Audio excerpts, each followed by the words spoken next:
Bonjour à tous, j'espère que vous allez bien.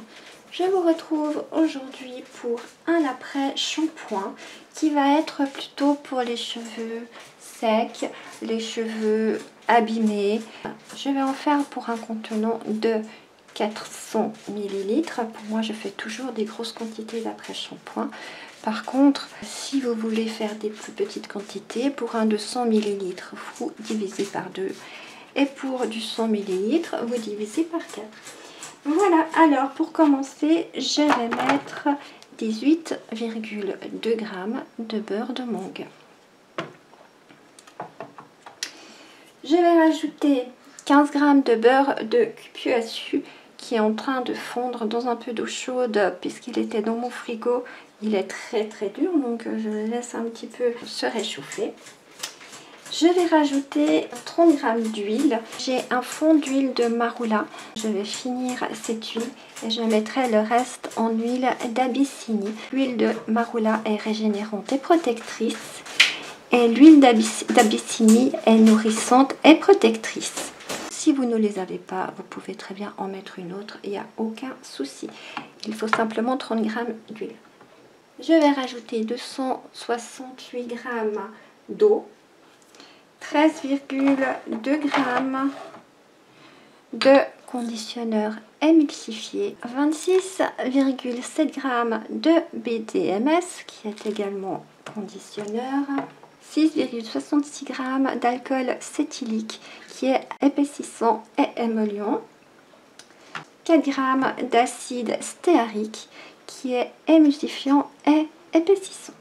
Je vais rajouter 4 g de provitamine B5, 12 g de Onequate qui est conditionneur et hydratant. Je vais mettre 2,4 g de Cosgarde et la fragrance thé bergamote que j'adore, de la folie des senteurs. Nous pouvons peser nos quantités.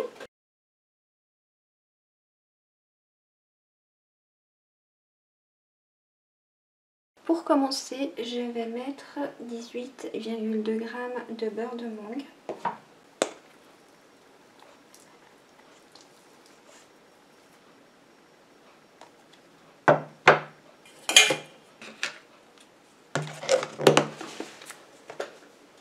Je rajoute 15 g de beurre de cupuaçu, si j'y arrive. Ah oui, ça va.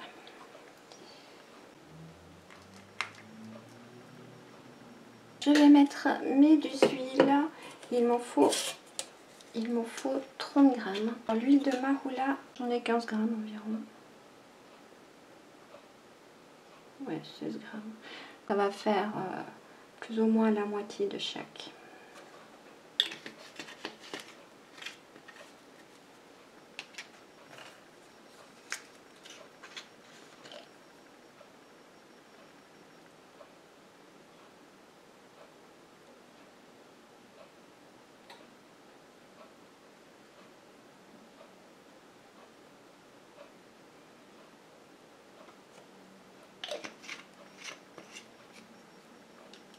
Je rajoute 13,2 g de conditionneur émulsifié.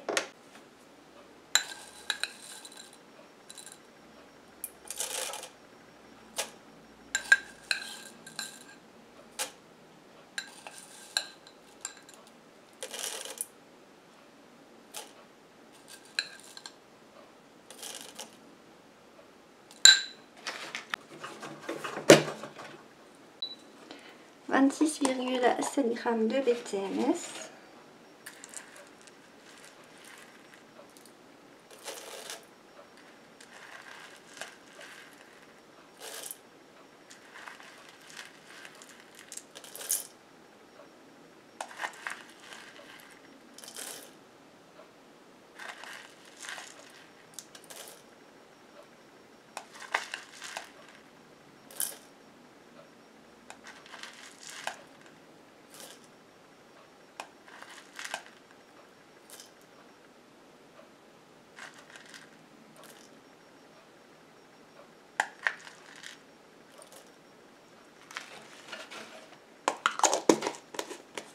6,66 g d'alcool cétylique.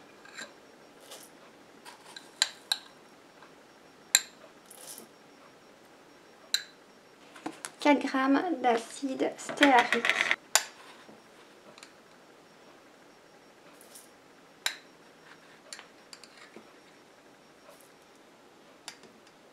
Et je mets ma phase à chauffer au bain-marie. Je vais mettre 268 g d'eau.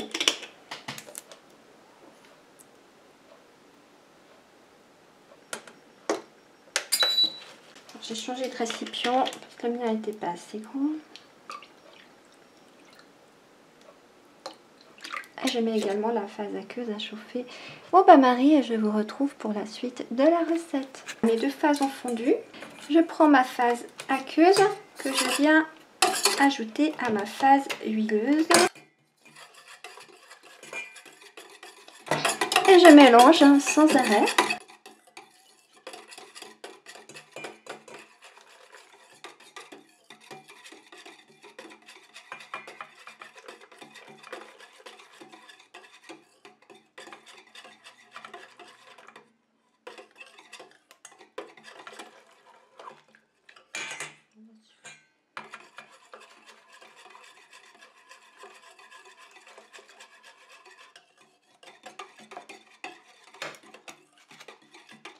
Et je continue à mélanger comme ça jusqu'à ce que mon émulsion épaississe et refroidisse. Et je vous retrouve pour la suite. Ma caméra ne s'est pas mise en route. Je viens de rajouter 12 g d'Anequat dans mon après-shampoing. J'ai déjà rajouté quelques grammes de provitamine B5 et je mélange.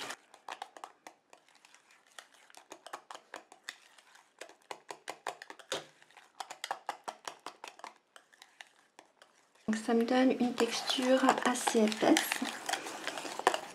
Ce que j'aime bien pour un après-shampoing d'ailleurs. Je rajoute 2,4 g de Costard.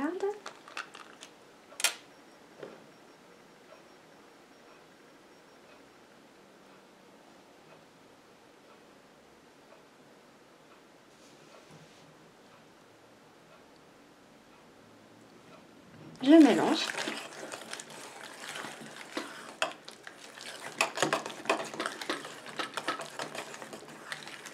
Je rajoute ma fragrance. Donc là, j'y vais à l'odeur. Vu que j'ai 400 g, je peux y aller.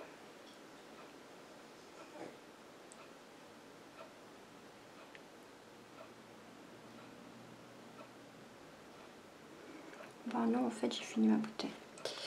Donc on va s'arrêter là.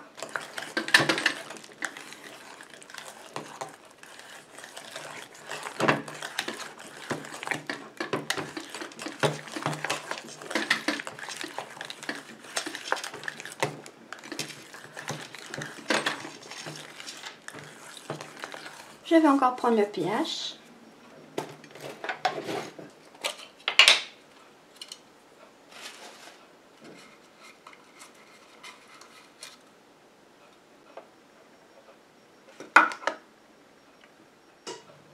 J'ai un pH à 5, c'est limite, vraiment limite pour les cheveux.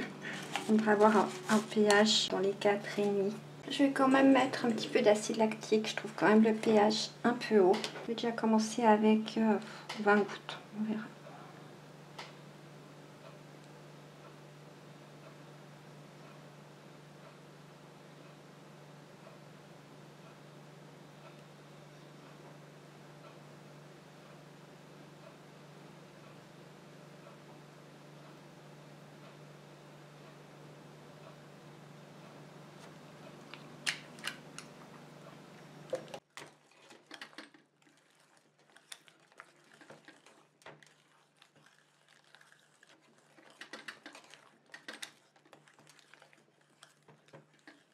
L'acide lactique est très très bon pour les produits cheveux. Je reprends le pH pour voir.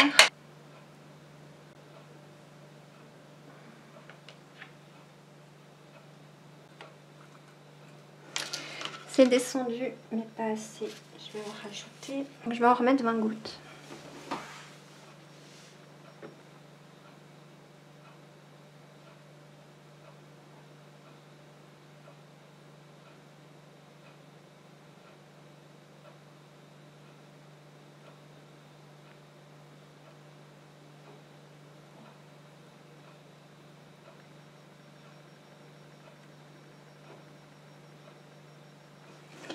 J'en ai mis 25.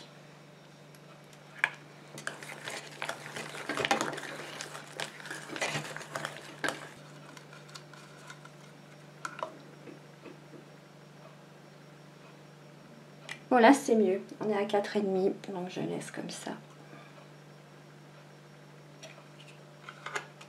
Je vais mettre ça en pot, désinfecter bien sûr. Mon après shampoing est terminé, ça me donne ça. J'espère que cette vidéo vous aura plu, si c'est le cas, n'oubliez pas un petit pouce en l'air. Pour les personnes qui viennent d'arriver sur ma chaîne, vous pouvez vous abonner et surtout n'oubliez pas d'activer la petite cloche pour être informé dès que je poste une nouvelle vidéo. Et bien sûr, je vous donnerai des nouvelles de cet après-shampoing dans le bilan de la fin du mois. À tout bientôt, bye bye.